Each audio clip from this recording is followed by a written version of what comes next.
buenas noches, ¿cómo están? Comenzamos Perspectivas este lunes totalmente en vivo. ¿Cómo te va, Belén? Muy buenas noches. Hola, Enrique, ¿cómo estás? Muy buenas noches, felicidades. No podemos, hay que reconocer y felicitar cuando... Felicidades al campeón.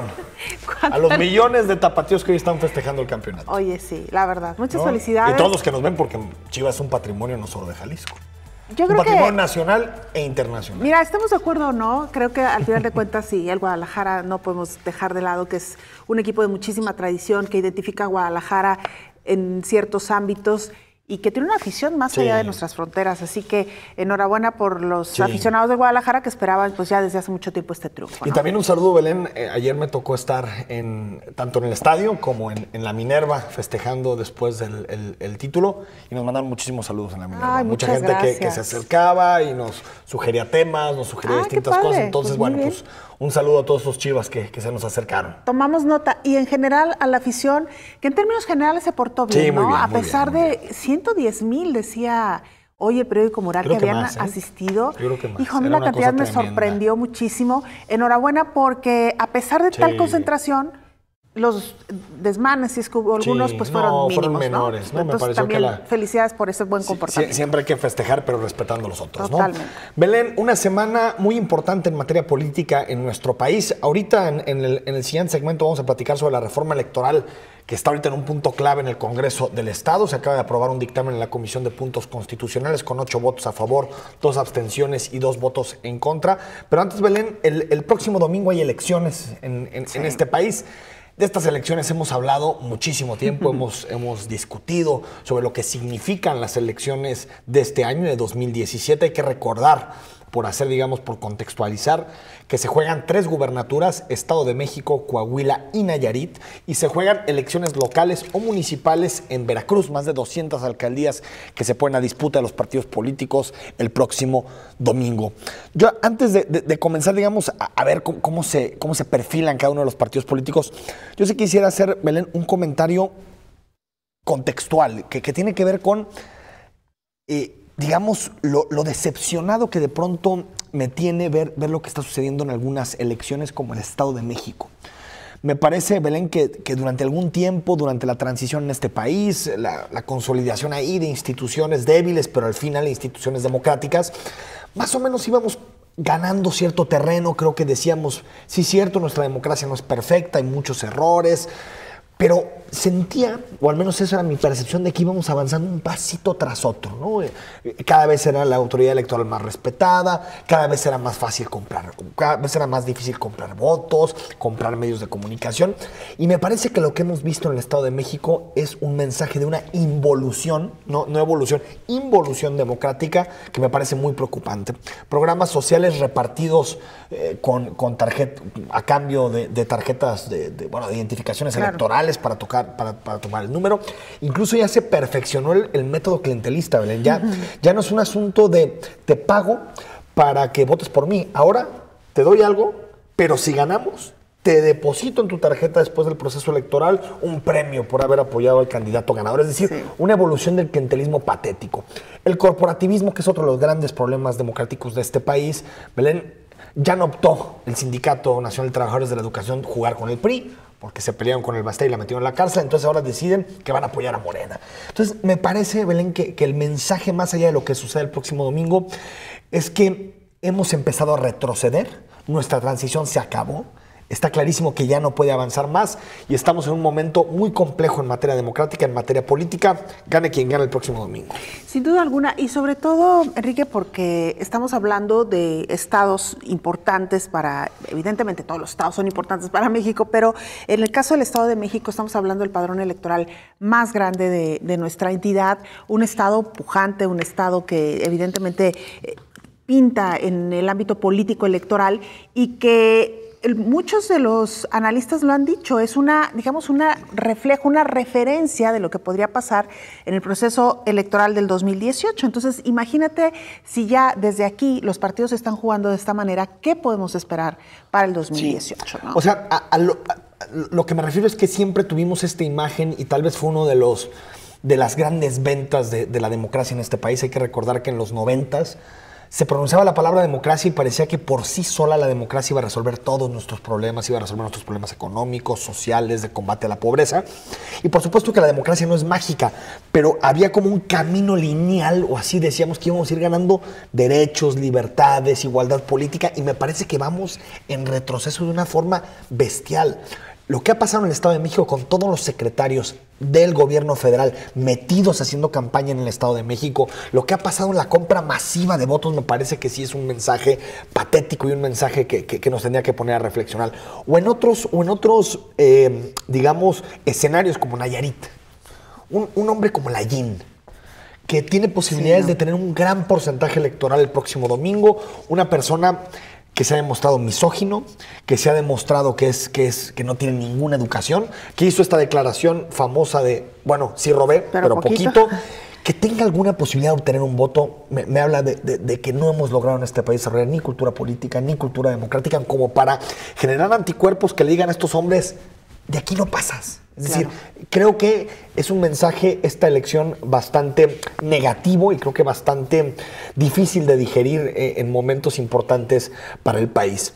En tendencias, el Estado de México, como dirían los americanos, too close to call, muy cerrada. Hay encuestas de todo tipo. La mayoría de las encuestas públicas que se han publicado en medios de comunicación, que son abiertas a quien quiera checarlas, dan a Alfredo del Mazo, el candidato de la coalición del PRI, por unos 3-4 puntos arriba de Delfina, es decir, en el margen de error, por lo tanto es difícil sacar conclusiones. Hay también una encuesta que está corriendo del CISEN, que mandó a hacer el CISEN, en donde parece que Delfina ya está en empate técnico con Del Mazo. En el Estado de México las claves son dos. Uno, ¿qué tanto puede retener el PRD su porcentaje electoral que tiene en este momento con Juan Cepeda? Es decir, si el 18-20% que le dan las encuestas termina votando por el PRD o al ver que su candidato no puede ganar, gira a otro partido de izquierda como Morena. Porque hay que recordar que el PRD es fuerte en Nesa, en Texcoco y en Ecatepec, que son 3 municipios fundamentales para quien quiera ser gobernador del Estado de México. Son municipios muy poblados, ¿no? Entonces, ¿qué tanto puede retener el voto al PRD y por lo tanto no sea un voto tránsfuga que se va a Morena? Y segundo, entre el 17 y el 20% de indecisos en todas las encuestas. 20% de indecisos, que hay que recordar, y esto es casi regla matemática cuando hablamos de encuestas, cuando casi siempre el indeciso no es votante priista. Casi siempre. El PRI es el que suele tener el voto más duro y por lo tanto el que responde primero a las encuestas. En este caso hay 20% de indecisos. Entonces parece una cena de dos, Delfina y Del Mazo. Ahí va a quedar seguramente la silla de gobernador del Estado de México, pero no sabemos a ciencia cierta qué tan cercano está uno del otro, ¿no? Y además quien gane, Enrique, con estos márgenes tan pequeños, pues evidentemente no llegan, digamos, con todo el respaldo que se requeriría o sería lo deseable en una elección como la del Estado de México. Yo pensaba, por ejemplo, en el caso de Juan Cepeda, si no pudiera dar, digamos, una sorpresa, no digo ganar, pero sí que obtener una buena cantidad de votos para el PRD, sobre todo por la evolución que ha tenido a lo largo de este proceso electoral, que ha sido como la gran revelación, y yo no dudaría que en la recta final pudiera por ahí dar alguna sorpresa. Yo creo que lo ha crecido el PRI a Juan Cepeda. Porque, fíjate, puede ser. checa en los informes. Pero no es un mal candidato. Yo creo que no lo es. Tiene una trayectoria interesante. A mí me parece interesante que es el que más dinero ha gastado de todos. Bueno, y el PRD no tiene esa cantidad de dinero para gastar. Incluso para gastar arriba de Delfino, de el propio Del Mazo. A mí me parece que hay una mano que es normal, ¿no? Detrás, también, ¿no? Detrás para decir si crezco a este candidato, puede ser que le quite votos a Delfina. Y así ha pasado, ¿eh? Claro, me parece que hubiera sido un mejor candidato él para Morena. Yo también lo creo. A ver, para mí el mejor era Alejandro Encinas en la alianza MC-PRD. MC-PRD, Morena-PRD. Pero pues no, desde el principio Encinas declinó. Estado de México, la madre de todas las elecciones en este domingo, muy cerrado. Nayarit, nuestro vecino, elección también importante. Hay que recordar que se da en un contexto, Belén, de sospechas y de muchas suspicacias sobre la probidad y la honestidad del gobernador actual de Nayarit, de Roberto Sandoval. Todo parece indicar que Roberto Sandoval va a enfrentar procesos muy difíciles después de la elección, algo parecido a lo que le pasó a Javier Duarte o que le ha pasado a otros gobernadores del PRI que pierden elecciones, porque parece que la va a perder, y después se enfrentan procesos, en particular por el nombramiento de su fiscal, que tú lo recordarás, sí, pues está detenido, vínculos con el crimen organizado, Edgar Beitia. Y unas historias tremendas de horror. Macabras. Y también muchos problemas por ejemplo, de enriquecimiento ilícito. No se sabe de dónde viene la fortuna de Roberto Sandoval. Cuando fue candidato, en un principio, tú te has de acordar, hace 6 años, era un tipo muy sencillo. Iba con su caballo, con un sombrero y de pronto tiene una riqueza que es totalmente inexplicable. Seguramente va a ser debate posterior a la elección. ¿Qué dicen las encuestas? Que Antonio Echevarría, el candidato de la coalición PAN-PRD, tiene una ventaja que es muy difícil que la pierda. Una ventaja muy importante. Hay que recordar que es hijo del ex gobernador Echevarría de Nayarit, el primer gobernador de la alternancia, y por lo tanto parece esa elección decantada para que la pierda el PRI, que la gane la coalición PAN-PRD. Claro, y tenemos el caso de Coahuila. Coahuila, que es, yo diría, un referéndum, Belén, más que PRI, anti-PRI, es un referéndum Moreira versus, o los Moreiras versus el PAN, que es el que tiene fuerza en realidad, la izquierda. El candidato de Morena, que ahorita se me fue su nombre, tiene 18%, no es tan poquito, pero la izquierda en el norte es muy difícil que pinte. Que pueda ganar espacios. Hoy publica en la mañana el Universal una encuesta, 4 puntos arriba de ventaja para el PRI. Me parece, de pronto, Belén, este tipo de estados tan difícil de entender, que después de lo que han vivido en estos 12 años los habitantes de Coahuila con dos Moreiras de gobernadores. Primero Humberto, que endeudó el estado con 32 mil millones de pesos de un golpe, sin ni siquiera pasar por el Congreso, es decir, un absolutismo tremendo. Y después con Rubén Moreira, casos también de corrupción por todos lados. Me parece increíble que la gente siga votando o siga apostando por el proyecto del PRI. Pero ahí está, en las encuestas queda claro, está también muy cercano PAN y PRI en Coahuila. Vamos a ver, Enrique, qué sorpresas nos da la ciudadanía versus las encuestas. Si realmente... Eso va a ser, ahí estoy de acuerdo contigo, eso va a ser un gran experimento, un gran laboratorio, porque el año pasado también muchas elecciones parecían cerradas y al final fueron golizas. Por ejemplo, Tamaulipas, ¿te acuerdas que decíamos, no, Tamaulipas la va a ganar el PRI, la ganó el PAN por 10, 12 puntos? Cosas similares ocurrieron en otros estados con alternancias. Corral en Chihuahua, ¿no? Sí. Entonces, bueno, veremos, y lo que sí, prometido el próximo domingo, no vamos a apelar una sola encuesta de salida hasta que empiecen los datos del PRI. Porque hay que recordar que en 2016, tanto El Financiero como Milenio, con 2 casas encuestadoras distintas, le dieron al PRI todas las victorias. Iba pasando la noche y se fueron cayendo de poquito en poquito. Tremendo. Bueno, pues por lo pronto y muy brevemente, ya nada más para irnos a la pausa, viendo qué influencia tendrá en los próximos días o qué reacción tendrá el electorado, particularmente en el Estado de México, activistas, académicos, artistas, con una campaña muy intensa para no votar por el PRI. Y decir, Enrique, también que ya se eligió a la vocera y aspirante a la presidencia. Un tema muy interesante que ojalá lo podamos tocar el miércoles, ¿no? Sí. La representante indígena, que es vocera y aspirante a la presidencia en el 2018, y también en este conglomerado que está formando parte el EZLN, ¿no? Una figura muy interesante. Yo creo que hay que analizarlo el próximo miércoles. Bueno, vamos a la pausa, regresamos para ir al Congreso.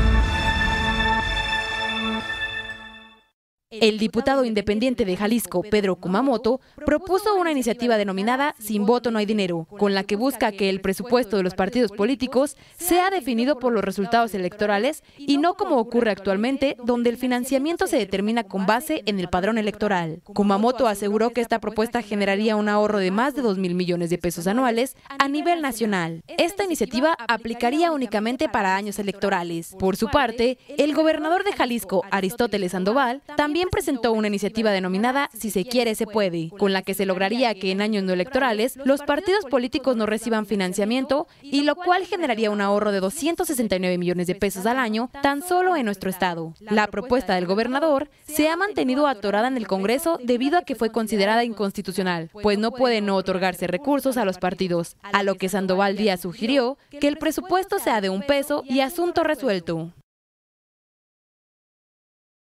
Bueno, a ver, antes de entrar a temas más serios, muchas gracias, Rafael Hernández. No es que esto no sea serio, pero a ver, nos comenta Rafael Hernández respecto al campeonato de las poderosas Chivas. Yo te pregunto, Enrique, ¿hay otro equipo?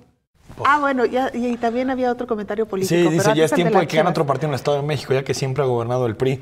Y en lo de otro equipo, pues claro que no, digo, está clarísimo. Preguntas retóricas, Rafael. Y luego le preguntan a Enrique, imagínense. Oye, también nos dice Master Gipsy, Le agradezco el comentario. María de Jesús Patricio Martínez, como candidata independiente a la presidencia de la República en perspectivas. Pues buscaremos, ojalá.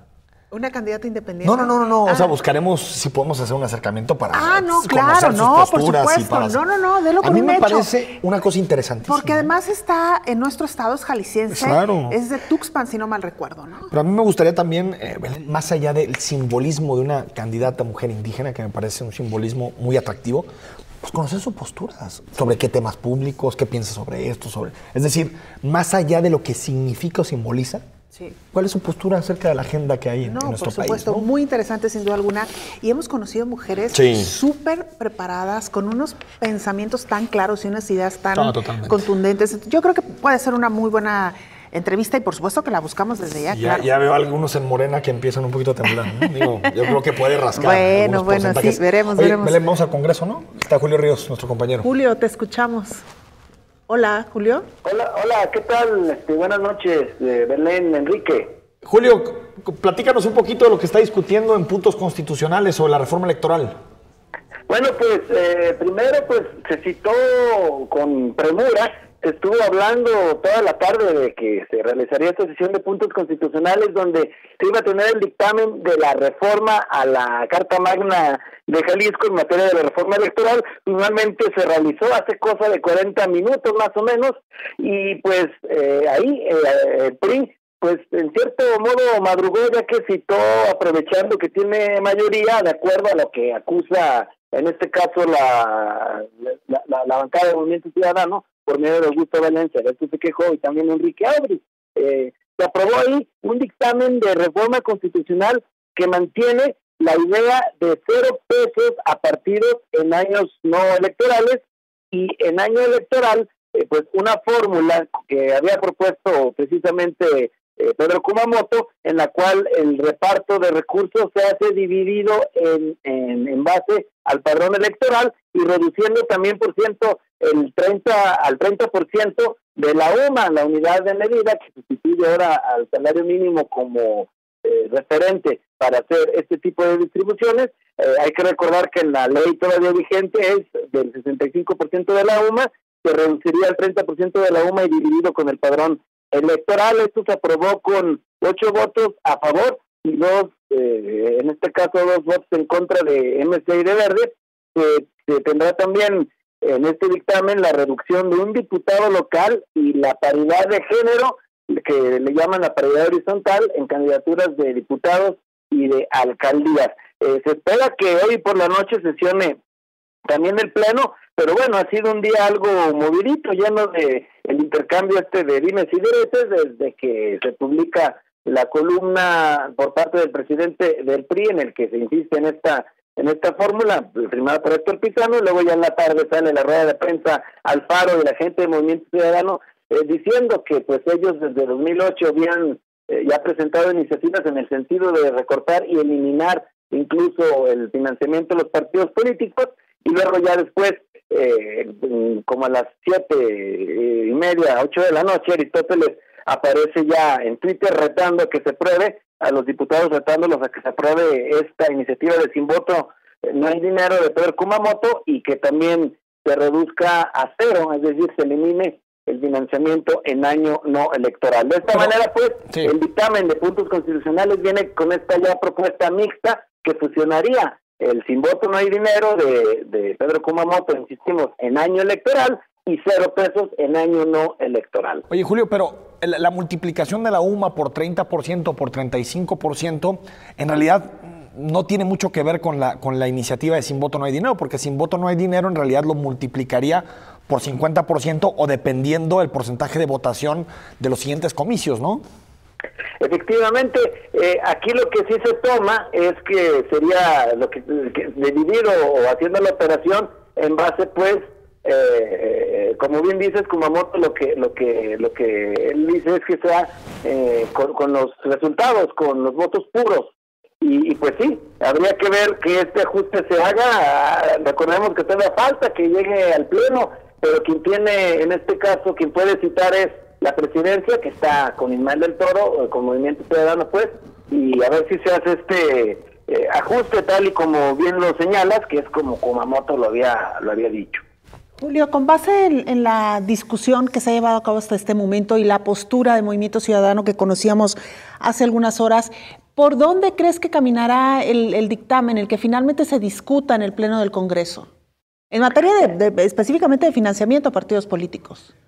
Sí, en esa materia, pues ya Movimiento Ciudadano lo señaló, que sí se van a ir por los 0 pesos, por ni un peso le llaman ellos, porque también hasta en los hashtags de redes sociales no dicen lo mismo para tratar de distinguirse, y sí podría caminar por esta vía de que no haya el financiamiento a los partidos en año no electoral, si es que ahora Movimiento Ciudadano cumple pues lo que anunciaron en la tarde, y porque pues ya al parecer también el PRI en este dictamen así lo deja entrever, que pues estaría orientada a 0 pesos en año no electoral por lo menos, pero pues bueno, se tiene todavía esta complicación de lo que eventualmente podría ocurrir en tribunales.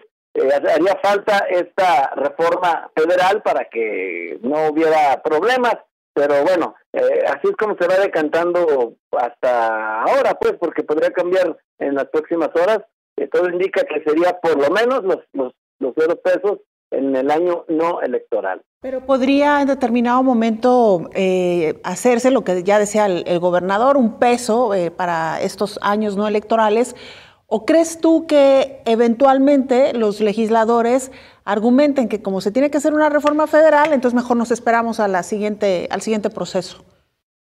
Al parecer se irían con la reforma local, con la esperanza de que se pudiera gestionar esta reforma federal o en lo sucesivo. La propuesta del cero, de poner un peso pues a los partidos, de todas formas, no sería, en este caso, no iría contra la Constitución, pero lo que sí señalan asesores del Congreso es que iría en contra de la Ley General de Partidos. ¿Por qué? Porque la Ley General de Partidos señala que los institutos políticos deben de realizar ciertas actividades específicas como la promoción política de la mujer, de los jóvenes, el fomento de la cultura cívica, y pues podrían alegar en tribunales los partidos que ese peso o ese porcentaje muy bajo no les alcanza para cumplir con estas actividades que están especificadas en el artículo 23 de la Ley General de Partidos Políticos. Entonces es así como que igual podría ser impugnado, si no por no violar la Constitución,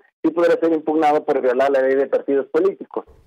Bueno. Julio, a ver, antes de despedirte, también había otros elementos, por ejemplo, el asunto de paridad horizontal, el asunto también de la reducción, creo entender que se aprueba la reducción de un plurinominal. ¿Qué más se aprueba en el dictamen de puntos constitucionales? Hasta ahí eso es lo que hay.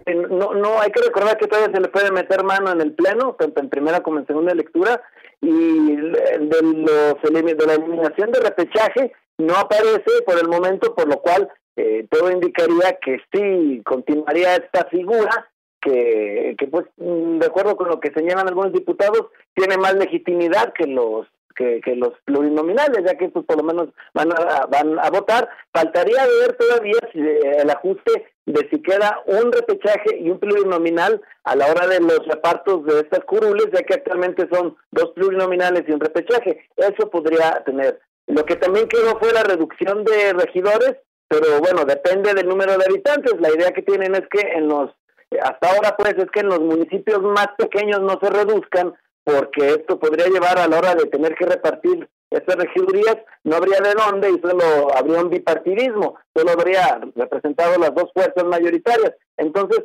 en los municipios chicos estarían tratando de dejarlo no tocado, y solo en los municipios grandes de más de 1 millón de habitantes sí reducir para que haya representación popular, pero no con tantos regidores. Aunque bueno, insistimos, todavía le cuelga a esto y todavía le pueden meter mucha tijera tanto en los jaloneos que vienen y pues materializarlos a la hora de estar en el Pleno. La idea es que se estreche en términos, pues, pero aún falta todavía lo que se pudiera hacer ahí tanto en los votos particulares y pues todo este proceso que se lleva en el Pleno, que seguramente será algo complicado. No hay mucho planchado todavía.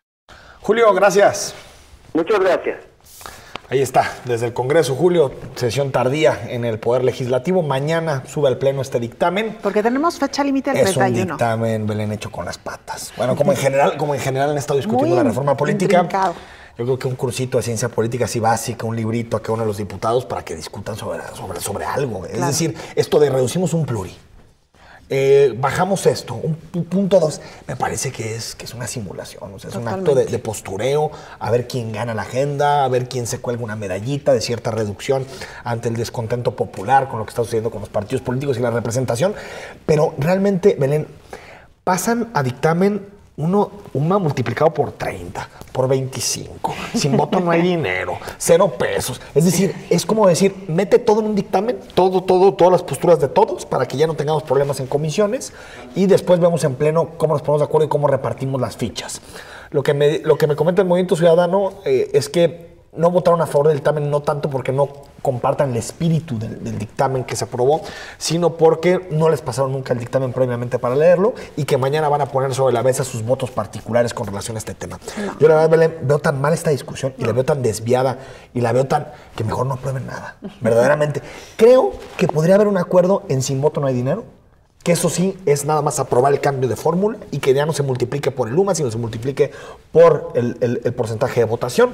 Creo que es lo único, porque lo demás se me hace que le pueden hacer más daño al sistema político de lo que en realidad están ayudando. No, y bueno, muchas excusas y muchos pretextos al final de cuentas. La verdad es que sí, definitivamente está el tema totalmente intrincado, torcido, no lo entendemos. Bueno, no se entiende cuando se empiezan, como tú bien dices, a mezclar todas estas situaciones. Chile, porque mole, entonces pozole. Discúlpenme el término, pero queda un masacote que ya no se entiende absolutamente nada. Es un galimatías, ¿no? Que no tiene mucho sentido.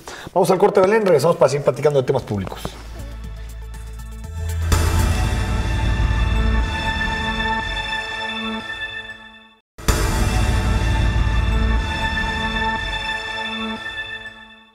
Recientemente ha sido presentada la nueva agrupación Hagamos, la cual es conformada por 120 personajes parte del sector político y académico de la UDG. Dicha agrupación tiene como presidente al exdiputado local Enrique Velázquez González, así como la rectora del Centro Universitario de Los Altos, Mara Robles, quien coordina el Consejo Consultivo. Enrique Velázquez, quien detuvo su participación dentro del PRD, señaló que desde esta asociación política se planea crear proyectos con las ideas de grandes especialistas en temas como el agua, la corrupción y la seguridad, entre otros. Además, ya que el principal objetivo de Hagamos es incidir en el debate público para solucionar los problemas sociales, el también ex candidato a la alcaldía de Zapopan resaltó que el colectivo no tiene algún interés electoral ni atiende la agenda de algún grupo político. Sin embargo, no descartó que en un futuro se convierta en un partido. Antes de ser Hagamos, la agrupación política se registró oficialmente ante el Instituto Electoral y de Participación Ciudadana de Jalisco en 2011, pero con el nombre de Exigencia Ciudadana.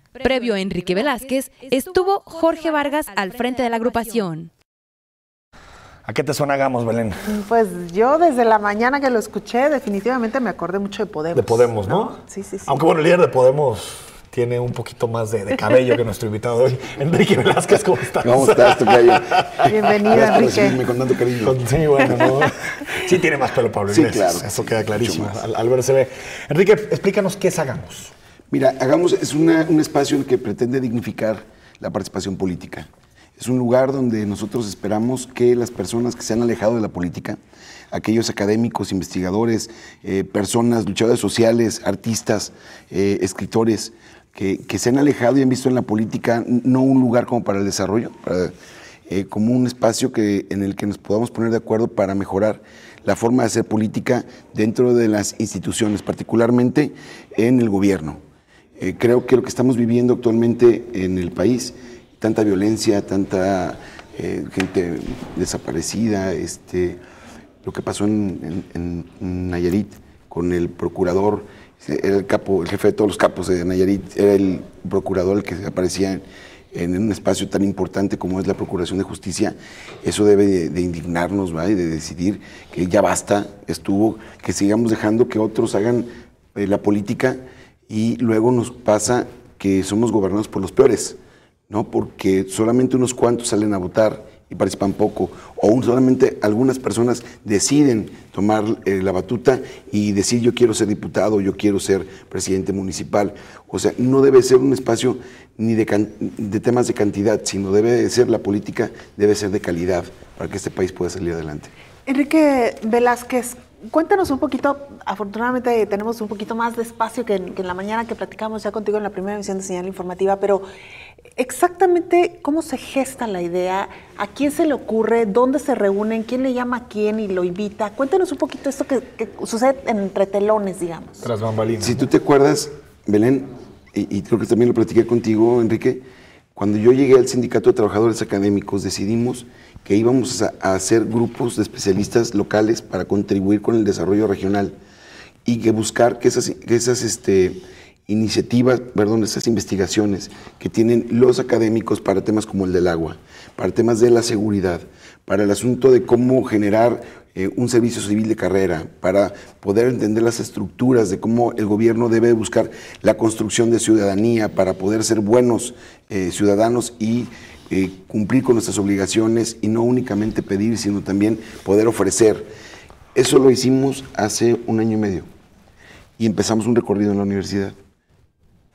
Incluso aquí en este canal tiene el sindicato un programa que se llama Visión Académica, en la que hemos traído a distintos académicos. De los 20 programas que llevamos, en 19 han estado puros académicos del sindicato. Y tratando temas de coyuntura, pero particularmente de investigaciones. Y tenemos a Gleason diciéndonos cómo podemos cuidar el agua, pero particularmente aprovechar el agua de lluvia, con proyectos que le pueden salvar al Estado 2,000 millones de pesos, por ejemplo, que no impacta directamente en el presupuesto del gobierno, pero sí en el de las familias, porque una buena acción multiplicada por millones de veces de los hogares jaliscienses podría tener un avance para el cuidado del agua y por lo tanto del medio ambiente. Y luego nos fuimos a hablar con la gente de ciencias sociales. ¿Qué teníamos que hacer con el nuevo sistema de justicia penal? ¿Qué tenemos que hacer para que el Código Penal se convierta en un instrumento de paz y no en uno de guerra? Y todo esto lo fuimos platicando en distintos lados y cuando les decía yo, vamos planteando el cambio, por ejemplo, en la reforma de anticorrupción, ¿no? En una iniciativa. Bueno, ¿de dónde lo hacemos? Vénganse, lo hacemos desde el PRD. O lo hacemos, o algunos decían, yo soy del PRI, en el PRI. Y estos investigadores, esas personas dicen, no, en partidos no. Bueno, entonces yo les propuse hacer una agrupación política que no es un partido político, pero que sí incide en la forma de hacer política. Y que teníamos la posibilidad de juntar a este talento en diferentes espacios. Me refiero, no es únicamente temas de academia, como lo dije, tiene que ver con la música, con la cultura, pero también estas personas que tienen que entrarle a resolver esto, ¿no? A proponer. 3 elementos que han trascendido sobre este proyecto, Enrique Velázquez. 1, que está detrás del grupo político de la UDG. 2, que se está utilizando para pactar con Enrique Alfaro de cara a 2018. Y 3, que también podemos encontrar a Raúl Padilla en el proyecto. De esos 3 temas.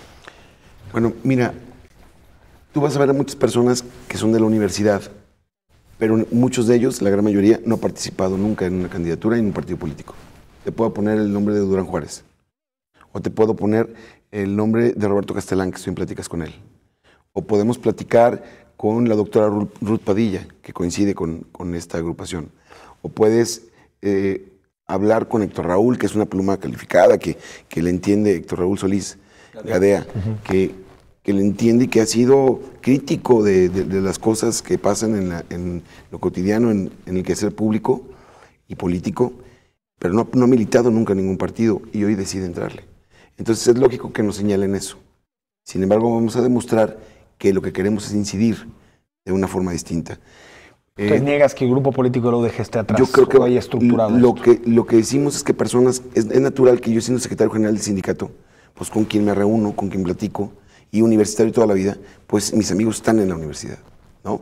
Y además es gente con mucho talento, que se debe aprovechar. Y sí hay gente, hay personas que hemos militado en partidos políticos, pero fue una idea de nosotros. La segunda, una agrupación política puede hacer alianzas con partidos políticos o con candidatos, pero también puede apoyar a candidatos independientes o no hacer nada en una elección, porque nosotros no queremos incidir únicamente en las elecciones, sino que queremos plantear soluciones los próximos meses. para que estos gobiernos que están ahorita puedan dar soluciones de inmediato y luego poder trabajar con los que vengan, ¿no? No únicamente desde adentro, sino desde la agrupación política. Entonces, no se descarta la posibilidad de hacer un acuerdo político y de participar, porque no somos antipartidos. No es una lucha de los buenos contra los malos, de los puros contra los impuros. Se trata de nuestro Estado, se trata de cómo generamos las coincidencias y la sinergia para que juntos pudiéramos plantear soluciones y hagamos lo que nos toca. Por eso se llama así la agrupación. ¿Y cómo sería Lo de esta? Raúl Padilla no me lo Lo de Raúl contestaste, Padilla nada más. Perdón, tiene sí, que ver con falta que yo platiqué con él, le planteé el proyecto, le gustó. Incluso a mí me hubiera gustado y se lo comenté, en el sentido de que participara para todos los temas culturales, pudiéramos trazar la política de cultura de los próximos 15 o 20 años del Estado, con las personas que conoce. Me dijo que él no está participando ahorita en agrupaciones, no está dedicado a eso, está más ocupado en el tema de la FIL y en los temas de la fundación, como lo ha demostrado. Y bueno, es un asunto que le pareció interesante, como también lo platiqué con el rector, como también lo conoce Alfredo Peña, el secretario general. Hoy, hace un momento, platicaba con el vicerrector. Claro que lo conocen, pero ellos no han tomado las decisiones. Han sido los consensos que hemos generado en estas reuniones, donde hemos podido convencer a personas como Gabriel Torres, por ejemplo, que se ha convertido también en una pluma muy autorizada y discutida todas las semanas, ¿no?, en un medio, y además es director del canal. Sí. Sí nos van a decir todo eso, pero vamos a demostrar con hechos que tenemos legitimidad y que tenemos el conocimiento para plantear las cosas, para que los partidos políticos puedan reformarse y para que las instituciones públicas puedan tener una mejor vida. Oye, Enrique, ¿cómo será esta vinculación con algún partido político eventualmente, como lo decías?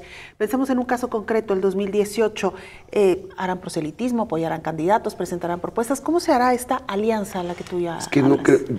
no hay nada ahorita que nos diga que podamos hacer una alianza.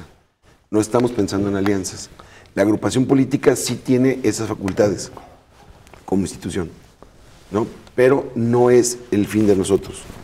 El de nosotros es ahorita organizarnos. Si nosotros decidimos entrar a un partido político, muchas de las personas que están ahorita con nosotros decidirían mantenerse al margen, porque precisamente uno de los objetivos fue ahorita pensar fuera de los partidos. Entonces lo vamos a ir trabajando y claro que te digo, no se trata de filias ni fobias. Sí tenemos una agenda liberal.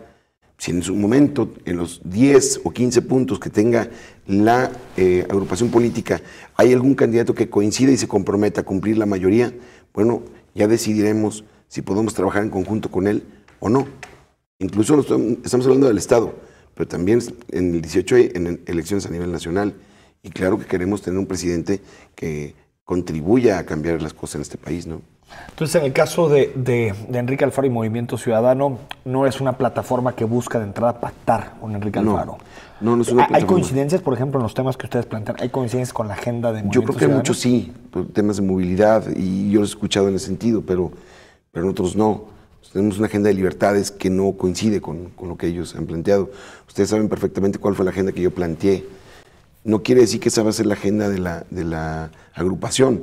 Hay más temas igual de importantes, pero yo sí he planteado la necesidad de que la agenda de las libertades esté en Hagamos y todos están de acuerdo. Oye, Enrique, y antes de irnos a la pausa, ¿qué tanto se inspiraron, por ejemplo, en Podemos, ya lo decíamos al principio, o incluso en esta organización que hace poco también anunciara Cuauhtémoc Cárdenas, ¿no? El llamado líder moral del PRD. Fíjate que la que vimos... Ahora, ¿no? Emilio Álvarez y Casas. Sí, De nombre ahora, ¿no? Nosotros vimos más la de nosotros. La Merino. Un poquito... Sí, hay más académicos aparte. Sí, más ¿no? académicos. Mucha gente del CIDE, ¿no? Mucha gente del ITAM. Sí nos gustó más esa parte, pero no queremos ser como otros. Sin embargo, siempre creemos que podemos hacer trabajo en conjunto con organizaciones como esta, con otras organizaciones de la sociedad civil, sean políticas o asociaciones civiles, ¿no? Como los de Sintra, como otras más de María Amparo Casals, de otros personajes que han venido trabajando estos temas, ¿no? ¿Cómo se van a financiar? Por aportaciones de militantes y vamos a organizar rifas. ¿Tienen militantes o, Sí, o son asociados? Ahorita hay 120 personas en la agrupación. Debes de recordar que esta agrupación antes se llamaba, del viernes pasado para atrás, se llamaba Exigencia Ciudadana. Y cambió a Hagamos. Y cambió a Hagamos. Y hay 120 socios, que van a pagar su cuota. Que van a pagar su cuota y que de ahí vamos a hacer las actividades. Y que tenemos pensado rifar algunas cosas, hacer una exposición de pintura, rifar algunos cuadros, tener subastas. No queremos gastar mucho dinero, pero sí se requiere para rentar una casa y para pagar los gastos mínimos de administración. Y lo que quedamos muchos de nosotros es que vamos a aportar una cantidad mensual para poder tener estos gastos. Pues mira, ahí está un modelo, ahora que los partidos políticos están pensando cómo financiarse, si les reducen el presupuesto, que por cierto ya hablaremos de esto también. Es una de las cosas que podría poner Hagamos sobre la mesa. Por ejemplo. Vamos al corte, seguimos con Enrique Velázquez platicando unos minutos más.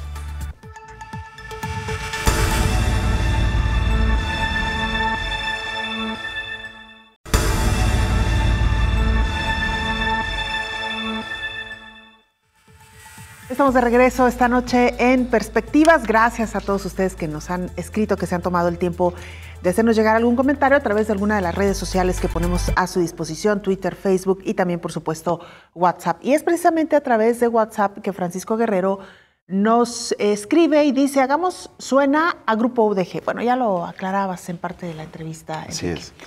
Tenemos un comentario más de Jorge Malta. Dice, tal parece que el Congreso de Jalisco se volvió una olimpiada de iniciativas absurdas y al vapor, no con miras a mejoría social, sino más bien cuál es más popular pensando ya en el siguiente cargo 2018. Yo nada más le pido a Jorge que tenga respeto con las Olimpiadas, que yo creo que las Olimpiadas son un ejercicio cada 4 años bastante serio, como para compararlo con nuestro Congreso. Yo creo que el Congreso ha hecho cosas positivas. O sea, lo del fuero me pareció bueno, el debate que va a empezar sobre el sistema estatal, ha habido cosas positivas en el pasado. Bueno, cuando Enrique Velázquez fue diputado, se encargaron de depurar la nómina, la administración del Congreso. Pero sí, esto me parece que es jugar a la tribuna totalmente. No tiene ninguna lógica la reforma electoral, ¿no? Absolutamente. Esta noche estamos hablando de Hagamos, esta organización ciudadana que se acaba de anunciar este fin de semana y que ya no lo explicabas, Enrique Velázquez, pretende, ante todo, presentar algunas iniciativas, incidir en la vida, sobre todo en la discusión, ¿no?, de varios temas que se llevan a cabo en nuestro estado, y particularmente hablabas ya de esta propuesta anticorrupción. ¿En qué consiste específicamente? Mira, ya no nos da los tiempos para entrarle al tema de la ley, de la reforma electoral, pero ahorita le entramos. Sí. Podemos entrarle. No, mira, nosotros estamos planteando que en esta misma semana presentemos una iniciativa popular en la que recolectemos las firmas que se requiere, que son alrededor de 5,600 firmas, entregarlas al IEPC, para que puedan ellos revisarlas, mandarlas al INE, validarlas, y luego la iniciativa se le pueda entregar al Congreso para que la discuta. Si la iniciativa anticorrupción van a ver quién juega más vencidas, como en el tema de la reforma electoral, bueno, pues va a estar muy mal, porque si no tenemos un fiscal autónomo me refiero a alguien con prestigio, ¿no? No que sea traído de otro lado, de otro planeta, sino alguien que tenga prestigio y que cuide más su nombre que los favores entre los amigos, ¿no? Que pese más lo que tenga que ver con su vida, su familia, que lo que tenga que ver con su Tiene que ser un fiscal de hierro, tiene que ser un hombre intachable. Eso tiene, si no hay eso, no va a haber una reforma adecuada, ¿no? Una ley adecuada. Que se puedan ampliar los delitos en el Código Penal. Si no hay eso, también va a ser un problema. Que quitarle la prescripción a los delitos por corrupción. Esto es, alguien que toma dinero que no es de él y que le hace daño a la ciudadanía y toma dinero del erario público, pues que no ya pasaron 5 años y ya puede volver a aparecerse, ¿no? No se trata de mandar a la gente de vacaciones y que pueda hacer lo que quiera. Eso no tiene que pasar. No puede prescribir. Me parece que es muy importante también que el fiscal del Estado tome distancia del Ejecutivo. Si no hacemos una reforma que logre que el fiscal del Estado no tenga esa subordinación del gobernador, va a ser muy difícil que podamos perseguir los temas de corrupción, porque entonces alguien le debe la chamba, ¿no? Y eso también te mete en un problema. Debe haber una serie de reformas. Nosotros apoyamos totalmente el nuevo sistema de justicia penal, pero sabemos que necesita algunas actualizaciones. Necesita recursos, tenemos que generarle una autonomía presupuestal. Esto quiere decir que tenga presupuesto constitucional. Si logramos también que esto pueda avanzar, vamos a tener las condiciones para entonces sí empezar a combatir la corrupción, pero sobre todo que no exista la impunidad en este estado. Y eso lo vamos a hacer en estos días. Vamos a anunciar en esta misma semana, yo creo que más tarde el viernes, estaremos entregando ya si no el viernes, tal vez el lunes de la próxima semana, estaremos entregando ya la iniciativa para que el IEPC lo haga. Ya empezamos desde hoy a ver todo el asunto de dónde vamos a estar para conseguir las firmas. Vamos a invitar a la gente que nos apoye y creo que poniendo estos puntos en una iniciativa que se pueda discutir, vamos a presionar para que se pueda lograr. Fíjate, ahí el asunto del fiscal anticorrupción es fundamental, Belén Enrique, porque si se fijan, por ejemplo, en el caso de España, que ahorita es muy sonado por los casos de corrupción que están combatiendo, la figura clave ha sido el fiscal, e incluso iría más lejos. Es una junta de fiscales que unos se contrapesan a otros y que llegan a través de vías autónomas, a través de calificaciones y concursos de oposición de alto nivel, y que han llegado a tener la autonomía, Belén, incluso para poner a la hija del rey en el banquillo por casos de corrupción relacionados con dinero público y utilización del nombre de la Casa Real para hacer negocios privados. Yo creo que ahí no se le pone tanta atención al fiscal, pero es, desde mi punto de vista, más importante que el 3 de 3. El 3 de 3 puede estar descafeinado, puede faltar información, pero si el fiscal tiene toda la autonomía para ir contra quien tenga que ir, creo que sí podría dar un vuelco en materia de combate a la corrupción. Es el punto número 1.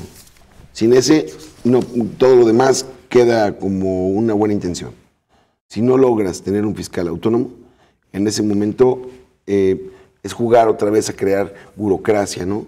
Estructuras como estas fiscalías especiales que se hicieron para atender los temas de los desaparecidos, de los periodistas, en los 60s, en los 70s, en la fiscalía para periodistas.